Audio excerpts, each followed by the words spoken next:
To give you a preview where this review is headed, this is the first movie that I almost walked out of this year.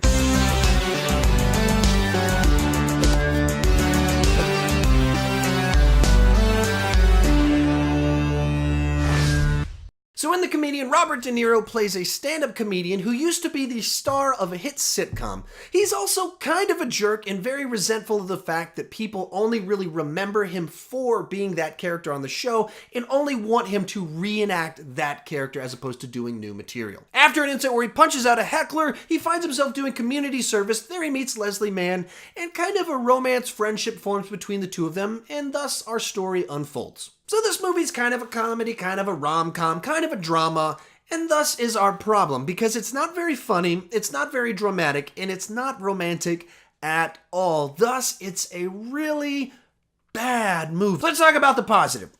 The only positive about this movie are the performances. Of course, Robert De Niro and Harvey Keitel are going to give great performances, even while playing really unlikable characters. Then you got Danny DeVito and Leslie Mann being very much characters typical to what they play, but they're charming and quirky in those roles, and therefore they're likable in those roles. The movie also has a number of cameos from a number of comedians playing themselves, and so therefore they're very watchable.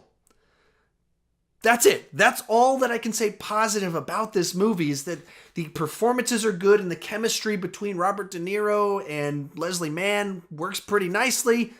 That's it.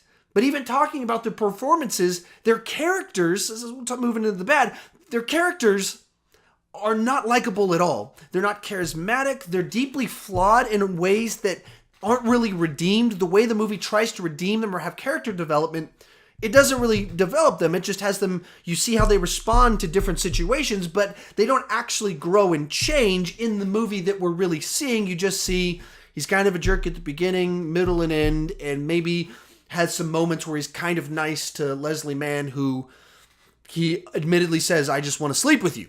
So we know why he's being nice to her and trying to be funny and trying to woo her. But the lead character here is not likable at all. He's in a bad situation because he's a jerk, because he's difficult to work with, because he's resentful of the thing that has made him famous and made him all of his money.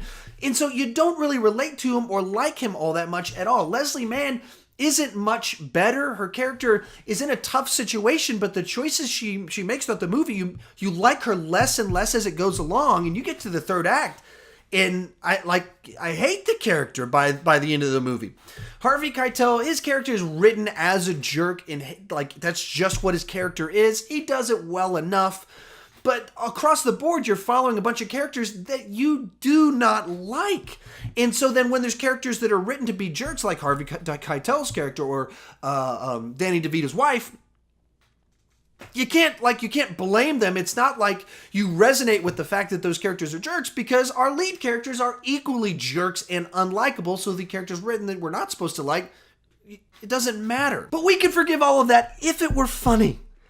And it's painfully unfunny.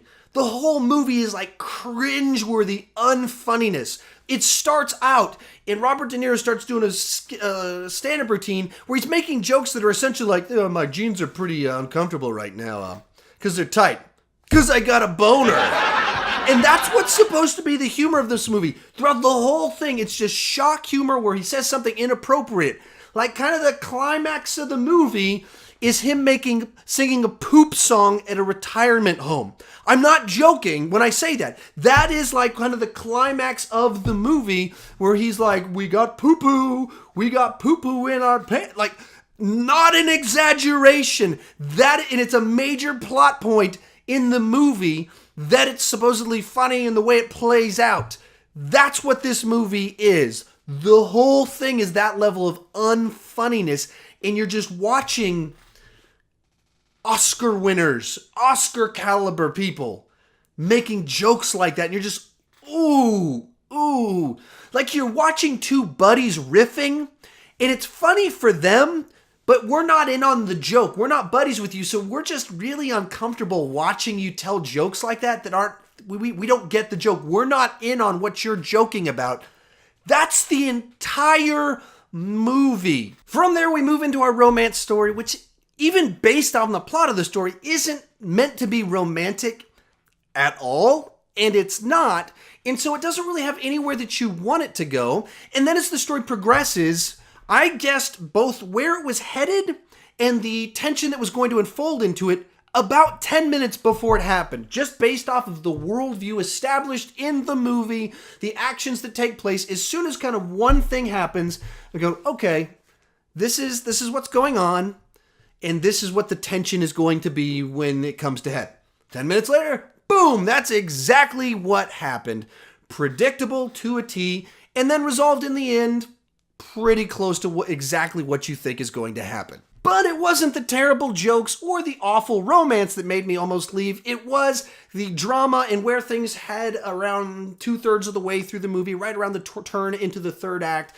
I almost walked out with the twists and reveals that go down. I was like, if this goes any further, I'm out of here. I'm just going to walk out. I don't need to see the end of this. I don't care about this. I don't care about these characters, their journey, or anything about this. Kind of the underlying worldview of some of what's going on and the beliefs of the characters, which I would think would then reflect the beliefs of the writer and director. It was very offensive to me. And I think some of the worst aspects of our society and hypocrisy and so much of what's going on, I was like, all right, I think I'm just about done with this movie. So I've already talked more about this movie than I want to because I really did not like it and where the story went. I was, watching the movie since I was kind of bored thinking about what I was going to rate it. And I was thinking around a 4 or 5. And then it kind of had that third act twist where I was like, I hate this and these characters. And it moved it down to a 3. This movie is so bad. It is boring and cringeworthy. The only thing saving it from getting like a 0 is that it is in focus and the performances are good of these characters that I don't like or what they do. I don't recommend it. And if I'm being honest, kind of have lost some respect for the people involved with this, that they would want to do anything a part of this project. But that's just one man's opinion. Have you seen this movie based off the box office? Probably not. What did you think about it? Are you thinking about going to go see it? Please don't. Don't give these people any more money. Let's talk about it in the comments section because I don't want to just trash this movie all by myself. I want to trash it with you and maybe try and tell me if you saw it and you liked it. Try and convince me, I guess. I don't know what you could say because the Rotten Tomatoes score is really bad as well. If you're new to my channel and you never clicked that subscribe button, please consider clicking that subscribe button. During the work week, I have a movie news roundup show that I do. I do 3 or 4 movie reviews a week. Sometimes they're for awful movies like this. I take the hits so you don't have to. As well as a live show on Sundays. Got a chat board, interact back and forth. You guys take some questions. Just have fun talking movies because I don't want to just talk about movies. I want to talk about movies with you, and thank you for watching.